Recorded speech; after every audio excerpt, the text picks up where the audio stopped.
Welcome to the Humanist Podcast. I'm your host, Ken Stearns. Join us on a journey where we unravel the intricacies of workplace dynamics. Good morning, everybody. Welcome back to the Humanist. I'm your host, Ken Stearns. Another beautiful day here in Vietnam. I'm overseas right now doing my own little billable at the beach, if you will. Enjoying this ability to earn a living based on my life experiences, really, and my life work experience. Kind of bring those two together and being able to share with other people and find my value out there, other than just sitting in the corporate life. But I had a great conversation this week with quite a few corporate people, and hearing their challenges and asking that what keeps you up at night question, which is such a fun one because it actually is a real thing and things do keep us up at night. Amy, welcome to the Humanist. Thanks for being a guest. I think there's really only one thing I can say right now, right? Good morning, Vietnam, and just hope there's some people out there who know what I'm talking about. If you know, you know. That's right. To Mr. That's Williams. right. And what a great show. I know, yes. And I'm in San Diego, so it's afternoon for me. So you've got us coming from all the time zones today. Yeah, thanks for being. It was great getting a little bit of your backstory before we started. That is really a unique position to grow up in life, and maybe you could share with the audience a little bit about that. What's like, your childhood, your business experience, Sure. what your corporate. Yeah. Because I think that's just a great way to start, because it will explain a lot of who you are today. So I refer to myself as a Silicon kid. I steal things from people all the time, but I think I actually made that one up. I haven't heard anyone else use it, but my dad was an early semiconductor guy in Silicon Valley. So I grew up, kind of had my coming of age years there. And our parents moved us there when the Valley was still, we had moved from the Los Angeles area, which not everybody knows. That's the first semiconductors in California were actually in Redondo Beach, not Silicon Valley, but my dad had worked there. We moved up there, and from Los Angeles, we could not figure out what kind of farming community our parents were moving us to, because the whole valley was all fruit orchards, plums and apricots and cherries and stuff like that. I mean, nobody had any idea at that point it was going to become Silicon Valley. So the dinner tables that I grew up around in middle school and high school, and those years when you kind of rotate with your friends, those were all the people that were Intel and National Semiconductor and those big companies, and none of us really knew it at the time. And so I think a lot of us didn't really have a concept that people did something other than technology startups, right? Because that's the world that we were just completely immersed in, whether we liked it or not. What if you kind of look back and then you look a little bit forward, the corporate work you did, the consulting and stuff, what was there some real unique kind of personality that was attracted to the work?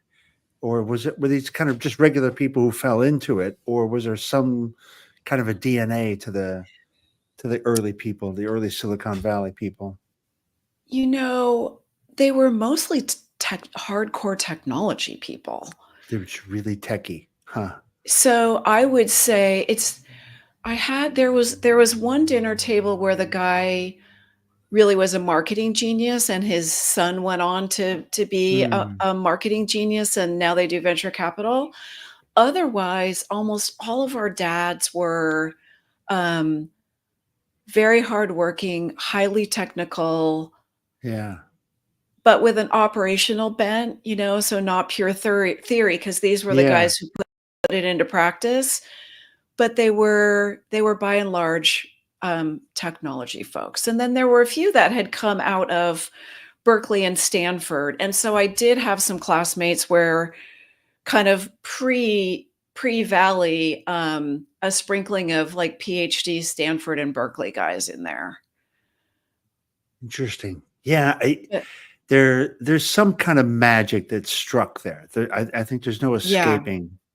Some kind of magic happened there in the way that everybody came together. And if I don't know, it sounds like a joke. If you put 100 tech people into a valley, what do what do you end up with? Yeah. Uh, Yeah. Valley, a place of real creation. And I'm fascinated with creators. And And so, there yeah. were, I actually, for many years, didn't like the term entrepreneur because it seemed Mm, like it was used in such a trivial sense. I remember we had this wedding photographer for our wedding, and it turned out she wasn't a very good photographer. Thank goodness I had a friend who got a lot of good pictures, but she was just some woman who took a few pictures and she's like, "Well, yeah, I'm an entrepreneur." And I'm thinking, are you really? So it's an yeah. interesting term. That concept didn't exist. They really didn't call them startups at the time.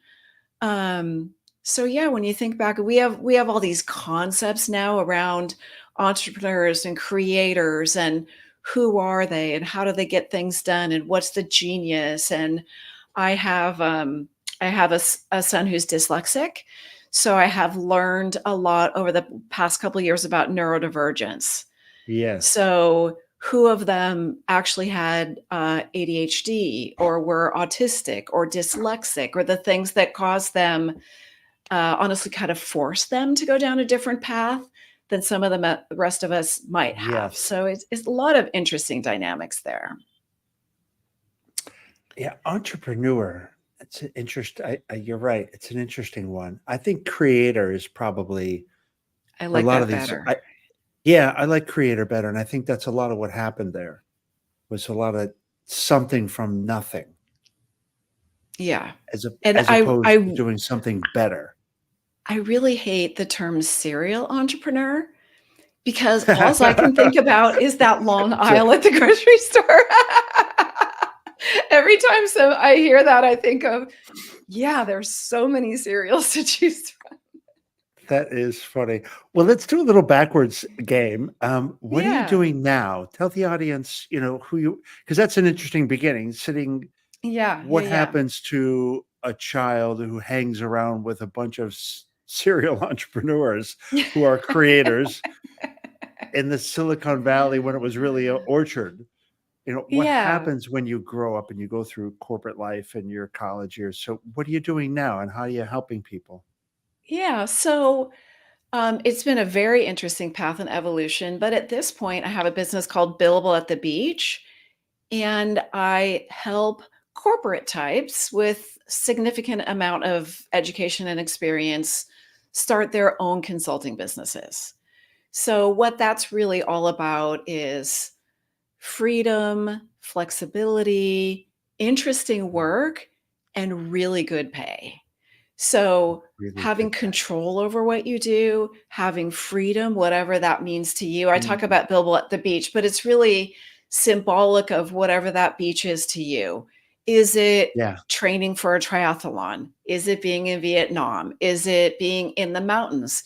Is it being able to raise your kids the way you want to and not have to jump on Mm, a plane to go to Washington D.C. yeah. to argue with the FDA or whatever that is to you, to feel like you really have control over your career. And Mm, I want people to know that they don't have to sacrifice the career they've spent so long building, all the education and experience and the dues that we pay and the climbing the mm, ladder, whether it's 5 years or 35 years. You don't have to sacrifice your career trajectory or your pay in order to have control over your own career. That you can do it as a yeah. consultant, on your own terms, whatever those terms may be for you. Who's coming? I mean, what's a typical client? Are they coming broken? Are they coming are they coming to you excited with an idea? How what do you have a typical client? I mean, that's kind of because So, it's a courageous thing to quit and yes. to start new. And so what's typical about it is they are mostly corporate types who have spent some amount of anywhere Okay. 5, 10, 15, or a Mhm. lot more years in corporate, getting a significant because my vision of a consultant is to be a superhero with a superpower making super pay. Oh, Not fractional. That's not what I'm not interested in a okay. part-time job. Superhero, superpower, Mm, super pay.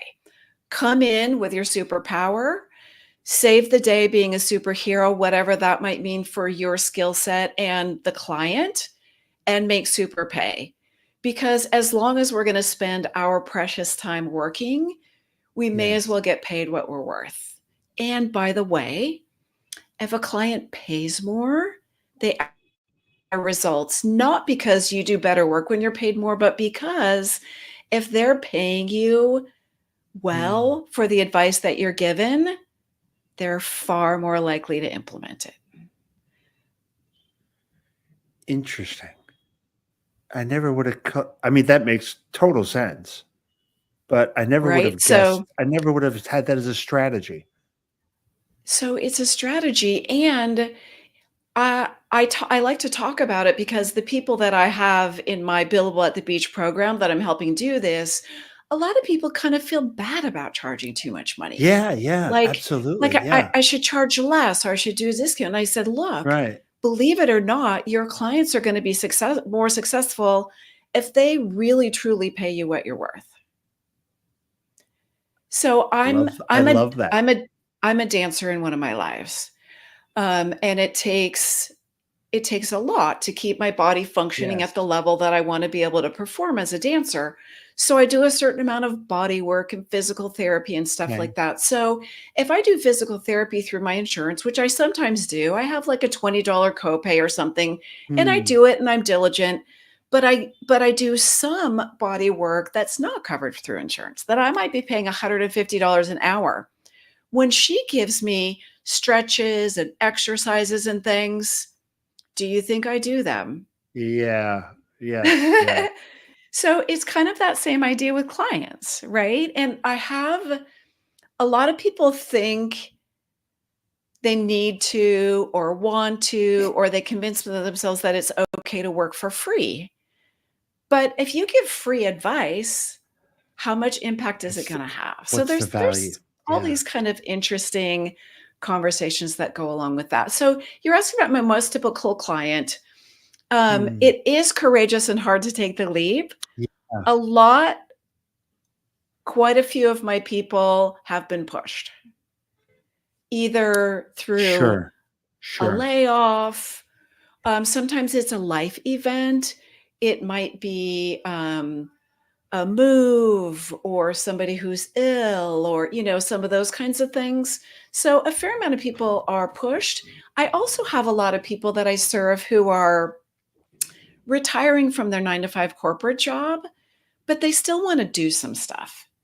They still This wanna is keep going, they wanna contribute, they wanna continue to make money. mhm. Even if they don't wanna continue to make money, that's also a really interesting discussion.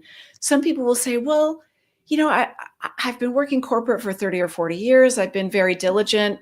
I'm not sure I need to make the money." And I say, "Well, here, first I talk about the thing that I just talked about value, and then I said, here's the thing. If you have extra money, then you decide where it goes. You pick who you wanna give Yeah. it to. The Yes. corporation that you're working for is not a nonprofit organization. So you pick which charity it goes to, Yeah. and you get the pleasure and the joy in doing the work and making that contribution if Yeah, you and have more and money than getting you need." paid, which also feels Right. good. You're still getting paid. You're Yeah. not doing it for It's free. You get satisfying, paid. right? Yeah. Yeah. And then you get the choice of how to use it. If you have extra, you can give it to your grandchildren, you can give it to feed the hungry, you can give it to your favorite symphony, it's up to you. What's what's a common denominator? I mean, do you see because there's a lot of choices. You can go back to corporate, you can chase work, but there's a lot of opportunities before you get to that. I think I want to be an advisor or a coach, consulting. What's that kind of common? If you see one, do you see a kind of common Yes, denominator? and the common denominator is two things. The desire is the desire to really have control over their path so that they can Yeah. define it the way that it works Okay. for them. Yeah. And even when they get pushed, it still does Yes. Yeah. take courage because you could go back and find another Yeah. corporate job. Yes. So Yes. it does always take courage to make that there is always a leap. It's a matter of how big the leap is and whether or not you have a harness, but Mm. there's a I Yeah. I've spent a lot of my career in new product development and launching new products, specifically medical devices. And when you're working on it, you talk to people, you talk to Yes. customers, people who are gonna buy it, they love it. There's always a gap between, "I love it," and, "I'll write the check." And the Yes. goal is to make that gap as small as you possibly can. So when you make this leap into Hmm. self-employment, there is always a leap. It's just a matter of how big that leap is and what it feels like to the individual who's making the leap. The first check. So tell us about the first gig. Best first. What's Yes. your like most? How about a good first gig story? So I'm very practical. I've realized, we're talking a little bit about creators and neurodivergence and Hmm. ADHD. I realize now that I've learned a lot about ADHD that I have often partnered with the genius creators, a lot of whom, honestly, I think at this point probably have ADHD because they have ideas all over the place. Yeah. Yeah. I'm implementation and execution. I'm that practical person who gets it all done. So I'm really, really good at getting things done, which Ah. means I'm very practical. So in my Yes. program, I give just a brief touch of background and then the sole focus. I assume that your goal is generating revenue because that's what we're Okay. here to do. This is a business, it's not a charity or a hobby. Those things can coexist, but this right now is a But business. not here. I want Okay. Great. I want you to Love that. land a project and get a check in the bank. You don't need a logo, you don't need pretty pictures, you don't need a website, you don't need a trademark name, you don't need any of that stuff. Land a project, get a check in the bank. I love that. And it works. I mean, that probably because everything else is a distraction, actually. Exactly.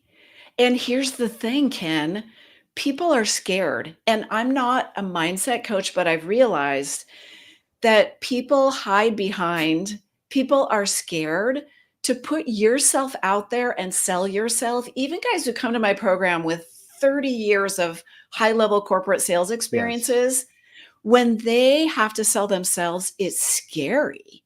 What if nobody wants it? Ooh. Right? So Ooh. people Oh. sit in my programs and they wanna say, "Oh, well, I need to do my website." So, honestly, a lot of my coaching, I call it boot in the backside, like, Boot. just gently Another. putting my boot and Another. pushing them there, right? I just need to do my website, or, "Well, I'll start my outreach after I'm like, okay, no. I love this Today, we're gonna reach out to at least one person. 1. Can you do 1? one. Yes, just 1. And then tomorrow's 2. And then so the whole idea too of land a project, get a check in the bank, until you have revenue, it's not a business. Now I've spent a lot of years in medical devices and a little dabbling in pharma where it's 15 or 20 years before you Yeah. have Yeah. revenue. Yes. But this is services. So until you have revenue, it's not a business. And as soon as you put that first check, you put it in the bank, Oh. the boost of confidence that that gives you that then projects onto your whole outreach Yeah. and your selling and all that stuff, it's like, okay, like right at that instant, you go from an idea to I'm a consultant and the world completely changes. And so does your whole approach and demeanor. So it's kind of a magical thing. Yeah, my first sales job, the sales manager was always adamant. As soon as somebody had a sale, he would just put them right back out in the field. You know, call your 10 hot clients. your prospects. Get on the phone, call all your top prospects, tell them you sold something. And his theory was your energy was different. You had a It completely is. different tone, and it worked. We saw it work. People would often, a couple more of the clients on the list would be like, "Well, can you come in tomorrow?" It's so interesting. There's And probably data on it somewhere. oh, there's got to be data on it. Yeah. It is that projection of energy.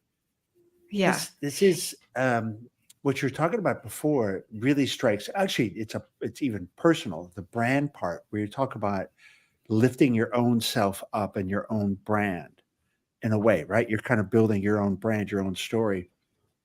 It is hard to talk about yourself when you're in corporate.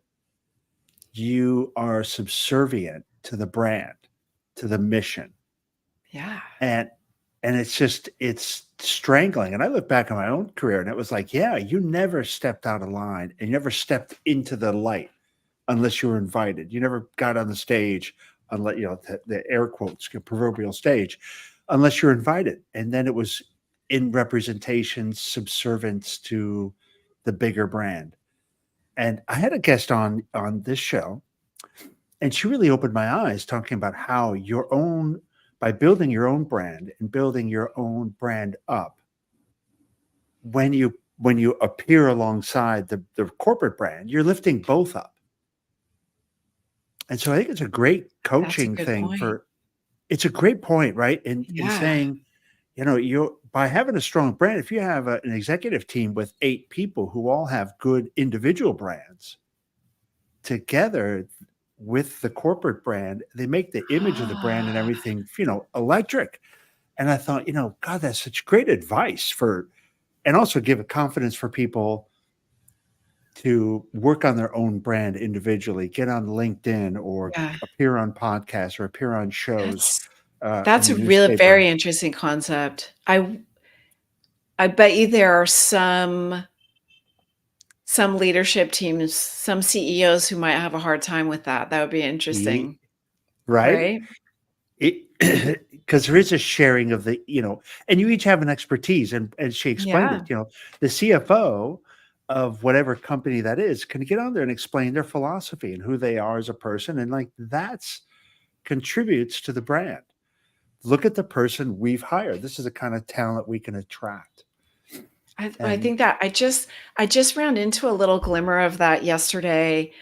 In our school district, we have a new superintendent because sadly our superintendent was behaving badly. So a woman has his deputy has replaced him, and I just did a little Google search on her, and she had a website, and she has exactly what you're talking about. She's a superintendent now of a large. We have a very large school district here in San Diego, and she has a whole speaking thing. In fact, it's not dissimilar from your website. She's building this whole speaking thing. She does all this cool. She's Hispanic. She does a lot of DEI work, and it was so interesting. I thought this is so interesting that she has this whole brand, and yet she's also our superintendent. It's really what you're talking about, and I was impressed. It made me feel hopeful. Like, I hope this is good for us.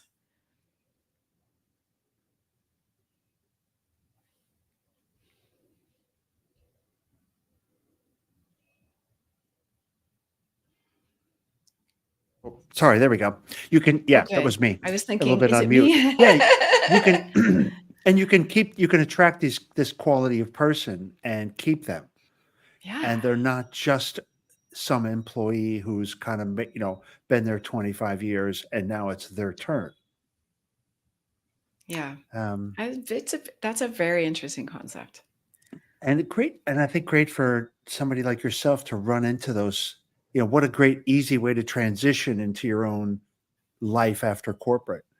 You've already Yeah. built who you are, and it's already been on display. Well, and honestly, I think for our younger folks, and I have a daughter who's just finishing her last year of college and getting ready to start her corporate career.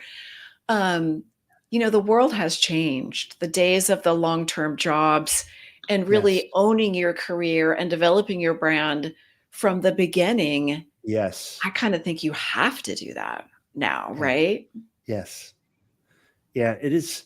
It's something I see here in Vietnam. I'm surprised. Ah, I'm an insurance geek. I'm an old insurance hand, if you will. And one of the things surprised me as I've come back is the number of Vietnamese insurance agents, and these are successful agents, right? These are ones they have a career in it. They're in the career, they're in the business, and they are building their own brand on LinkedIn. ah, They're posting articulate, thoughtful posts about their life philosophy, their work philosophy, the kind of teams they build. They're building teams, they have small businesses like a franchise, and they're articulating who they are. And it's this beacon of, interesting. come work with me or be my client. Yeah, It's either one. Let me teach you the insurance business, or come be a client. And it's all the yeah, same. The post achieves the same thing. You're becoming attracted to the individual, maybe not the products that they sell, not interesting. not the services they provide, but the human. Yeah. And it's just really an interesting observation. I've come back. I'm really impressed. Oh, That good. and these are That's young and good. these are young people. Yeah, So it is this different thing where they're not attached to the company, but yeah. they're using the company and adding the value to it. Interesting. Yeah, it is kind of an interesting idea, and I think maybe it's for you. It's that that precursor to your clients or people that are in that Yeah, stage of building their brand. yeah. I guess that is a question. How do once people get that first check, and I guess it starts to put shape to who they are, who will engage them. What's kind of the next step after that? So I have it's slightly catchy, but I have what I call my three Oh, you got to. action steps to Oh, generate I love revenue it. now. Okay. I, All I right. You got a realized formula. I realized for a long time that I was teaching it, and then I thought, oh wait, and this is three action steps to generate revenue now. And I was teaching these steps, so then I kind of branded it, right? We're talking about branding. I kind of branded it and made it my thing. And so I have a free I love course it. on my website that people can jump in and do it. But Okay. what it really is, at the end of the day, consulting is about relationships. Honestly, I believe all business is Interesting. about relationships. But Interesting. especially if they're gonna hire you as an independent consultant, so, not McKinsey or Booz Allen or any of those Yeah. people, they have to it's kind of the old KLT, know, like, and trust factor. So they have to have some trust and knowledge with you. Nobody's gonna Hmm. hire you as a consultant to do, like, a big, meaty corporate project just by Yes. searching the internet, unless they're looking for something extremely obscure. But Okay. just as Okay. as your general kind of corporate stuff, it's gonna be people that you have relationships with. Yes. So the way that I teach people to get started is to first take advantage of their relationships. So the first step is just to put together a little, the fancy business school term is a value proposition. It's really just the goods and services that you offer. Hmm. It's pitch, it's your elevator pitch, it's just your, this is what I offer, this is what I do. So that's the first step. So you were saying, what do they offer? Now that might migrate or change over time. Sure. You need to work it a little bit as you change, as the market changes. It has to be something the market wants to buy, right? So sometimes it Hmm. takes a little back and forth and tweaking. I've definitely had people who've come in sometimes who they had this great idea of wanting to do something, and I say, well, go out, do a little test, ask a few people. Yeah. Who's gonna? Maybe it was great, or maybe it was like, that was a great idea, but guess what? Nobody's actually going to pay for that. But you figure out your value proposition, and it's usually one of the things that you've been doing for a long, long time. You may have to Yes. narrow it down a little bit at first. I enjoy Joe Rando, and I know that you had him Oh on yeah. your show. So I was listening to your, in the car earlier today in preparation for our time together. I was listening because I really enjoy him He's all the really way good. around. So he was reinforcing the importance of kind of niching down and not being all things to all people. So Yes. you have to figure out what your focus is. it doesn't mean that you can never do anything else, but what are you going to focus on first? You're really looking to maximize what you're really good at, what you Mm, love to do, and what the market will pay the most for. You're kind of looking to maximize the intersection of those three things in your offering. Then you're going to put together your list. These are all the people that you've worked with in the past. Um, you can go on LinkedIn if you're not familiar yet with LinkedIn. mm. You can look up. It's fair game. People that you worked with 10 years ago, 15 years ago. I went back and looked up people when I was a brand new software engineer. The woman who had the cubicle next door. That we started the same week, and we hadn't That's spoken funny. for years. I reached Yeah. out to her. Now she's an executive at a software company. You never know where people go. All the people, and these are all people who know you, and they know you do good work, because really at the Yes. end of the day, Ken, we really all do good work, right? Yes. Given the right circumstances, we all do good work. So you make your list of people to tell, and then you start reaching out. So this is hot lead generation. This is the way that Mm. you land a project and get a check in the bank. And what I tell people is to start out with a list of 100 people. And I attract a lot of technical people because I said, right, I'm a Silicon kid. I started out as an engineer. So I attract a lot of technical people who are stereotypically introverted, don't have a lot of relationships. Even my most introverted engineers can come up with at least 100 people. So Yeah. you start reaching out, and what you're looking for is somebody who knows you and knows you do good work, has a project that's appropriate for your skills, and the budget to pay for it. So I have taught this to thousands of people at this point, my Great free course, formula. speaking, all this stuff. And I've learned over time that out of the 100 people outreach, 3 to 5 are going to answer back and say, "Hey, Ken, I think I might have something perfect for you." Out of those 3 to 5, the odds of closing one or two of those projects is very, very high. Yeah. And it's quite possible that within 1 or 2 weeks of doing these three simple steps, you will be doing billable work. I've seen it happen over and over again. It's very simple. It's a numbers game. It's a numbers game, which at the end of the Numbers day, game. I was not a sales animal coming in, but you're looking for, they all love you, but you need someone who has a project that's appropriate for your skills. Not everybody does right now, and the budget to pay for it. So you need to It flip a lot of stones to look for the gold.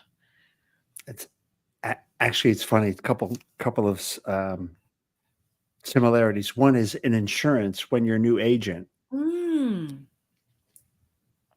when you've stumbled across in the olden days, when you would have stumbled across a MetLife or a New York Life manager and they would recruit you in, they have the famous list called Project 100. Ah. And that's your friends, family, business acquaintances. And you Oh, write so the name down. that's so funny that you're saying that, Ken, because Uh, I just it's stumbled across that myself. But yeah, you're saying this has been around forever. oh, it's a super famous thing. It's probably That's 100. great. No, I had no It's idea. 100 years old. It's I had 100 no years old. idea. Yeah. Yeah, Project 100. You write down the friends and family. You write down who they do, the That's exactly job. what I'm talking about. And when I go deeper, I say your neighbors, the, Yep. other parents at your kids' school, family, friends. You never know where this stuff is going to come from. You never.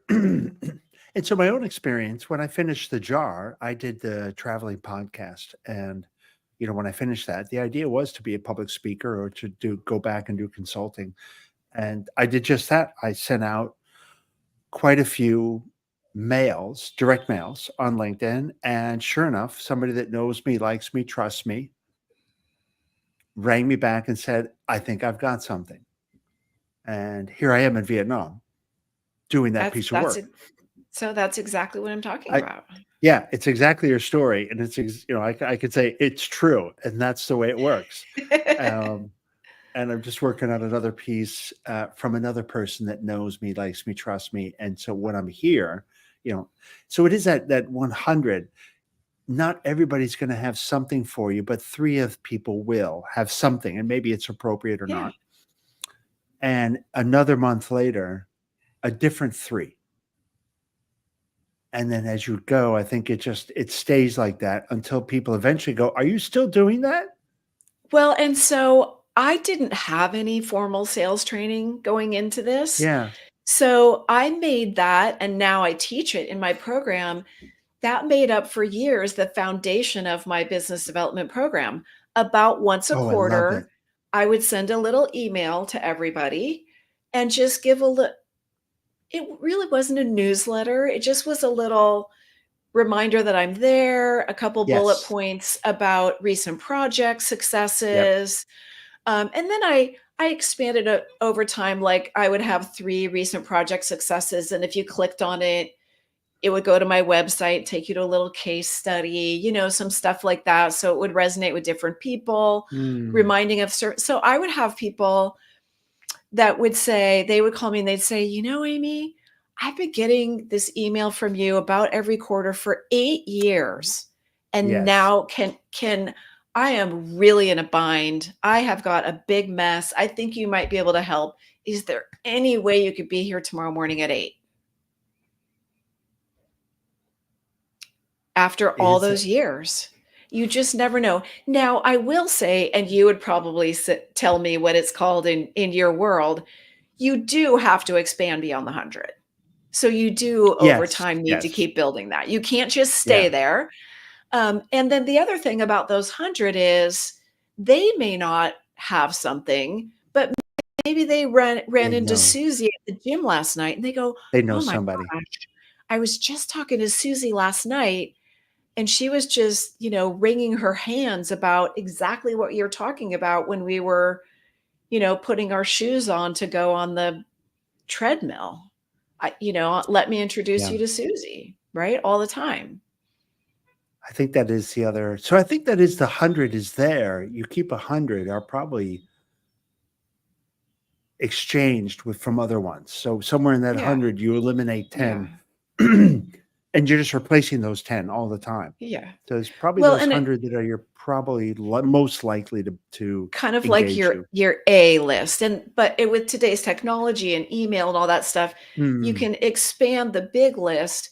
But then I also talk again, you know way more about selling than I do with your background. But then I talk about who are the A's, who are the people most yeah. likely. Yes. So from time to time, you comb through and you do individual outreach. And as you move through your business development program, you make a decision for yourself. And of course, COVID has really changed the landscape in terms of online meetings, but how many Mm, coffees, whether it's Zoom or in person, how many coffee meetings, lunch meetings, how many networking events are you going to attend in person, virtual? You kind of come up with your outreach plan and keeping in touch with the network that you have, but then also looking to expand it. I talk about looking for satellites, like you might meet 1 or 2 people and you uh, realize like there's this whole new little yes. colony, space colony of things that you Yeah. didn't really think of. Right. It may take you, which is part of the fun of being an independent consultant, is because you can take your path where it goes. It may take you into a slightly different industry sector.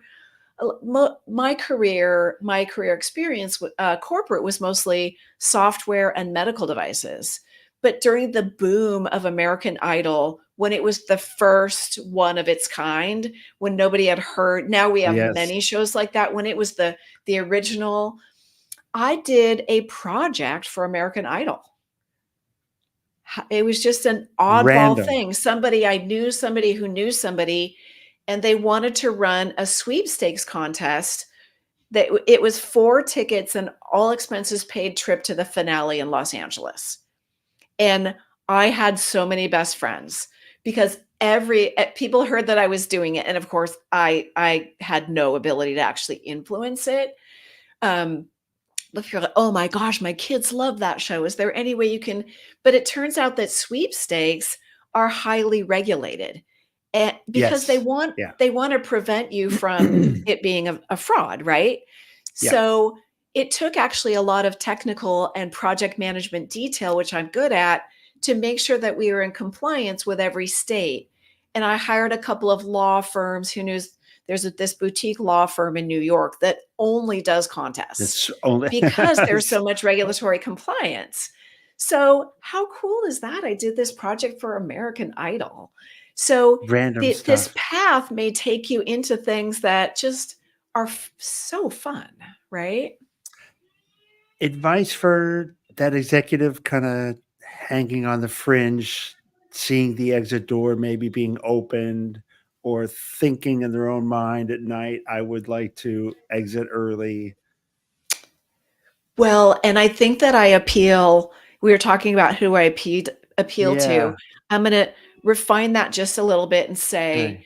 think of all the people that you know who never quite made it to the C-suite. Yeah. A Never. They lot. worked A so lot. hard, they pay their dues, and through no fault of their own, because they were just about to get that VP spot and the company got acquired.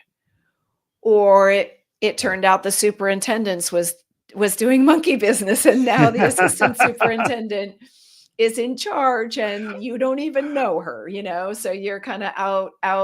Oh, you yeah, you you're just out. All of a you sudden, just you're out. Right. just by chance, by nothing that you did, you've been working hard. So I think I really appeal to those people who just never quite made there. I have a little like social media promo thing that's be your own CEO, right? Forget Hmm. about being the CEO over there. Be your own CEO. You can decide, you can do that. So it's easier than you think. I think a lot of people think that it's a cop out, that they're taking the easy path, or that that they're a Yeah, loser or loser. Right. something. Right. And so I really, really just try and talk about, and I talk about my own path. We started kind of at the end of the story. I grew up in Yeah. Silicon Valley. My long-term career goal that I built for years was to be a startup CEO. I was a software engineer. I worked at the bench. I went to business school. I got all my cross-functional rotations. I worked for Eli Lilly, and then I jumped off. I did venture funded. I did bootstrapped. I did all this Oh, stuff, systematically building my experience. Eventually, I decided that being a CEO was overrated and underpaid. I have loved being a consultant. yeah. So I really like to convince other people it's not a cop out. You're not a loser. And guess what? You don't have to give up your career path. You can do amazing projects. You can have Hmm. a big impact on your clients. I remember Yes. when I first started consulting, my Yes. dad, who I've talked about, was one of my amazing best business mentors. I called him and I said, Dad, I have to be careful what I tell them, because now they do what I say. Unlike when you're This is weird. Yeah. sitting around the boardroom, like, keep telling them what you think they need to do. They never listen. Now they're doing Yes. it. And I'm like, I have to be careful. But every single day you can see the impact of what you're doing. And I made a lot more money as superhero, superpower, super pay. Oh, I love You it. are not looking for a permanent position. You're not looking for fractional, a part-time Yeah. job. You I get in, you do what you're really good at, you get in, you get out, and you move on. Now, that might be 3 months, it might be 9 months, it might be hmm. 18 months, it depends. But you get in, you don't become indispensable to day-to-day operations. You get it going, you figure it Eesh. out, you get the team working, and you move on And you to your move on. next. Superman doesn't stick around. He saves the day and then he moves on to the next crisis. That's what I want you to do too. So you can I used actually to. make more money, you have more fun. Yeah. You can be in Vietnam, you can be on your boat, you can be at all the soccer games, you can train for the triathlon, whatever is meaningful to you. You get to pick. Amy, that sounds like a great close. How do people find you? You can find me Eh, billable at the beach, Amy yeah. Rasdal, any of those things will turn me Yeah, up. you're quite Googleable. I try to be Googleable. I've got Yeah. um, I've got the website, I have the free course. I really do want people to have to live the lives they deserve and Hmm. have the career they want. There's a lot of great, of course, ultimately here it's a business to make money, but there's a lot of great resources there that don't cost Yeah. anything, that you can get acquainted and start poking around a little bit and see what you think. I always say to young executives, one of the coaching is everybody wants to be the CEO until you meet one and you get to know one. And you really understand, like you were saying, what the job is actually, how unfun the Mm, job can be. yeah. Not for everybody, not all CEO roles, but it's a job. But when you meet a CEO and actually hang out with a CEO, you find out actually that job doesn't look like much fun. No, And it's I not it's definitely have not that. very not very glamorous at the end of the day, right? No, no, it's not. It's not very glamorous, Yeah. and you don't have many friends. And like you said, you're probably not paid what you're worth mostly.